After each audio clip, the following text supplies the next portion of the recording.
Hey, this is Brooke, functional medicine dietitian specializing in fertility, and this is the Fertility Dietitian podcast, where I help you uncover the barriers that are preventing you from optimizing your fertility and teach you how to work with your body to finally take home a healthy baby. Each week, I will be diving into different topics on fertility and sharing my perspective on physiology, metabolic health, nutrition, and lifestyle approaches that have helped hundreds of couples get pregnant even after years of heartache. My goal is to empower you with the knowledge you need to take back control of your fertility. Happy listening. Welcome back to the Fertility Dietitian podcast. In today's episode, we are talking about birth control. I think I've wanted to record this episode for a long time because it is what I think is one of the biggest gaps in women's health care, because it's often prescribed way too soon without informed consent. If you took birth control potentially as a teenager, there's a good chance that your doctor told you it was safe, it was effective, and that you could just stop it whenever you were ready to get pregnant or you just wanted to stop it. But what many of us weren't told is that research has continued to evolve over the past 2 decades. And we now know a lot more about what hormonal birth control does outside of preventing pregnancy. This episode is not about fear. And it's certainly not about blaming women who chose birth control. And it is definitely not about saying birth control should never be used. There are situations where hormonal contraceptives can absolutely be appropriate and beneficial. This episode is about informed consent, because if nobody tells you the risks or the benefits and the potential long-term consequences, your choice was never fully informed to begin with. You deserve all of the information.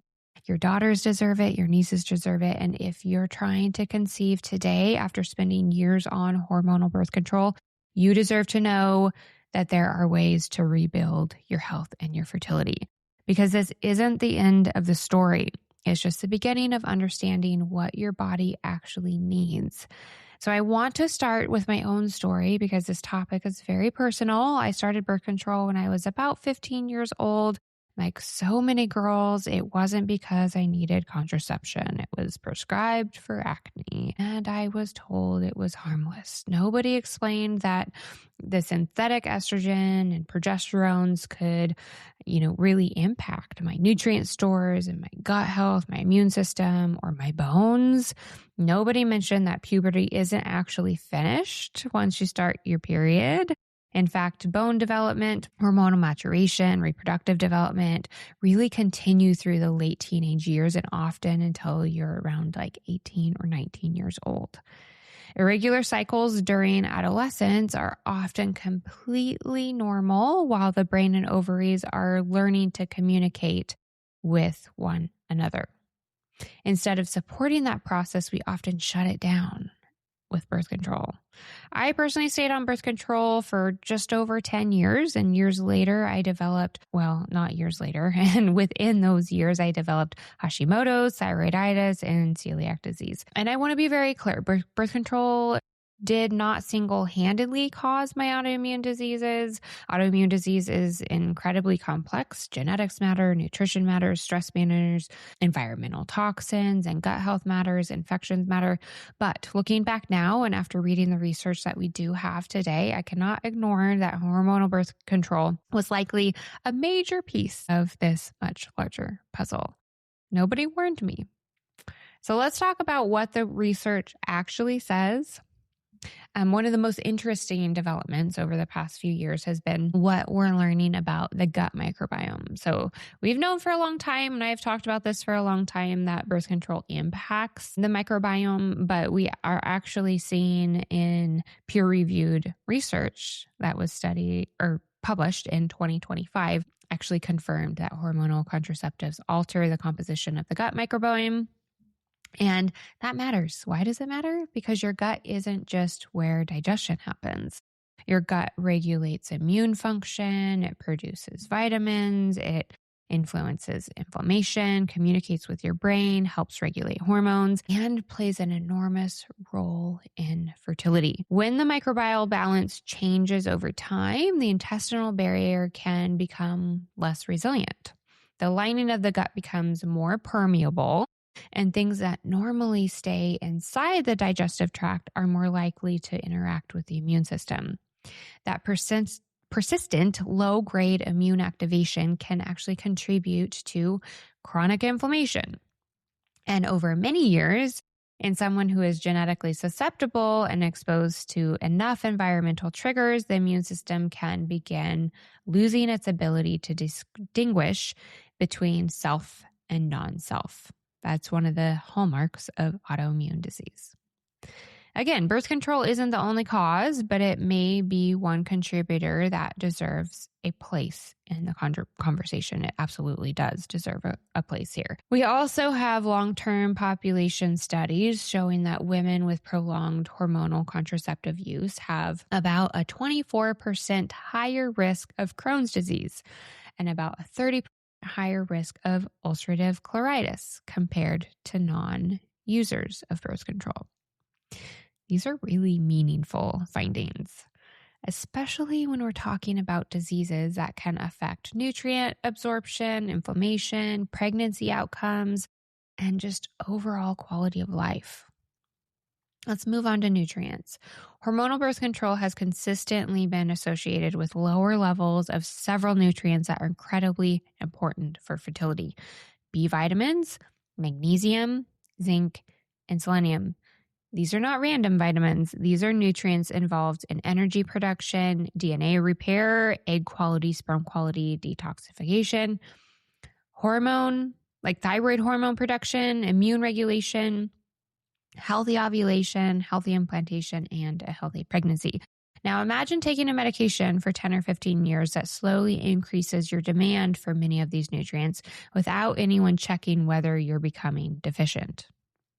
Then imagine stopping birth control because you finally are ready to have a baby and your body isn't, just expected to ovulate again. It's expected to build a healthy egg to support implantation. It's expected to grow a placenta, maintain a pregnancy, all while running on nutrient reserves that may have been extremely depleted for years. This is one reason I believe every woman deserves a period of preparation before actually trying to conceive. And it's really not only because your body is broken, or not at all because your body is broken. It's not. It's because your body deserves to be replenished. And yes, there are many women that are depleted despite birth control use, but birth control use just compounds that depletion. And another area that really doesn't get enough attention is bone health.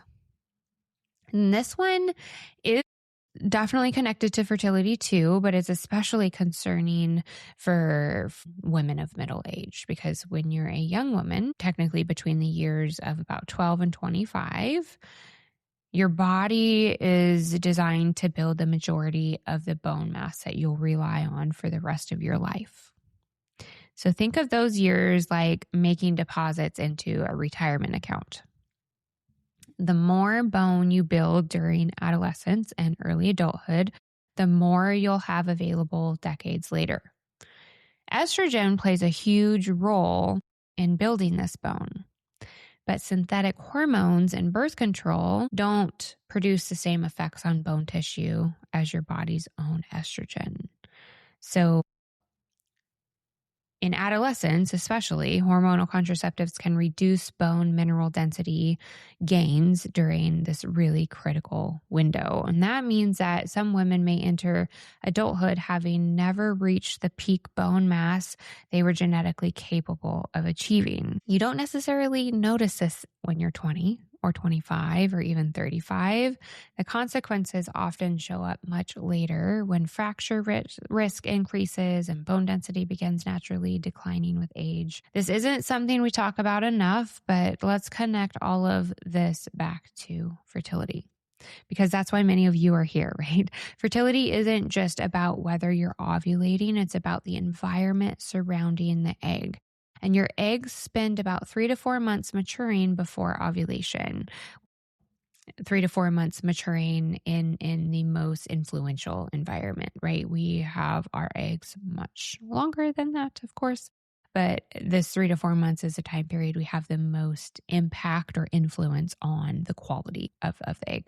So during that time, they're incredibly sensitive to nutrient availability, inflammation, oxidative stress, thyroid health, gut health, blood sugar regulation, and mitochondrial function. If your gut isn't absorbing nutrients well, or if inflammation is elevated, or if your nutrient reserves are depleted, maybe your immune system is chronically activated, all of that is going to change the environment that those eggs are developing in. It can really negatively influence that egg quality and that ovulation quality. It can alter implantation, and it may increase the time, very likely increases the time it takes to conceive. And it can also influence pregnancy outcomes. So the same is true for your future baby's health, because those early weeks of development rely heavily on your nutrient stores. And here's something I think is really important. Many women don't recognize the effects of birth control until they stop taking it. While they're on the pill, synthetic hormones are controlling the cycle. They're often masking symptoms that would have otherwise told us something needs attention. Maybe it's irregular cycles or painful periods. It's the acne, the heavy bleeding, the ovulation problems. Birth control is managing all that. But once the pill is discontinued, these symptoms often return, especially if you took or started taking birth control before puberty was completely established, or that communication between your brain and your reproductive system was completely finished maturing. And this is not because birth control caused every one of them, but because the underlying issue was never addressed. And then the pill was acting like a bandage over the problem that still existed underneath. And then the pill actually compounded the issues by further depleting nutrients, damaging the gut, influencing the immune system. So when you come off of it, these symptoms can be even worse. So where do we go from here? If you've spent years on hormonal birth control, I don't want you leaving this episode feeling discouraged. I want you leaving empowered, because while you cannot undo 15 years of birth control overnight, you absolutely can rebuild what was lost. You can improve your gut health. You can restore your nutrients. You can lower your inflammation and rebuild a healthier microbiome. You can optimize your thyroid and support healthy ovulation. You can improve egg quality over the next 3 to 4 months. This is exactly why I spend so much time looking upstream instead of just jumping straight to IVF. Right? Before we bypass biology, let's understand biology. Let's identify what your body has been asking for. And for many women, that starts with comprehensive blood work instead of being told everything is quote unquote normal. It may include evaluating things like iron status and B12 and folate, vitamin D, overall thyroid function, inflammatory markers, blood sugar regulation, and nutrient status. And even deeper nutrient status than the vitamins that I mentioned, with mineral status, which is often hair sample in my practice. But we also want to look at the gut, gut microbiome, especially if there's gut symptoms happening. But even if there's just that history of birth control, I want to see what's happening in the gut, because barriers are highly likely there, even asymptomatic. Or no GI specific symptoms, I should say. It can also and should also include rebuilding meals, just balance of meals, making sure there's protein and fats and plants and mineral-rich foods, plenty of fibers, and enough calories to support healthy hormones, okay? It also includes strategic supplementation based on your individual needs rather than guessing. The goal is absolutely never perfection. The goal is giving your body the raw materials it has been missing, because your body wants to heal. It wants to ovulate. It wants to support a healthy pregnancy. That's what it was designed really to do. And sometimes it just needs the right environment to do what it was designed to do. If there's one thing I hope you take away from today's episode, it's this. Birth control is not inherently good. And it's not inherently bad. It's a medication. And like every medication, it comes with benefits, limitations, and potential risks. And women deserve to know all of them before making a decision. That's what informed consent really looks like. And if you've already spent years on birth control, please don't waste your energy feeling guilty. You made the best decision you could with the information you had at that time. And now you have more information. Now you have more options, and now you can start really rebuilding. Thank you so much for spending part of your day with me listening to this episode. And if you know someone who started birth control as a teenager or someone preparing for pregnancy after years on the pill, send them this episode. This is information every woman deserves to hear. And if you're looking for a step-by-step plan to restore your nutrient status, support your gut, optimize your hormones, and prepare your body for pregnancy, I would love to help you inside my Master Your Fertility program. Reach out and jump on my wait list if you are interested, and I will see you next week.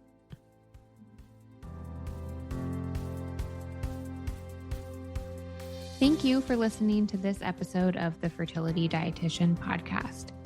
If you enjoyed it, please leave a review to let me know what topics you want more of or less of. If you want to keep learning, subscribe at Apple Podcasts, Spotify, or wherever you listen to podcasts. Check out my website for more info on my private coaching program, Master Your Fertility, or my membership community, Fertility Blueprint. And don't forget my digital store. Come say hi on YouTube and Instagram. See you in the next episode.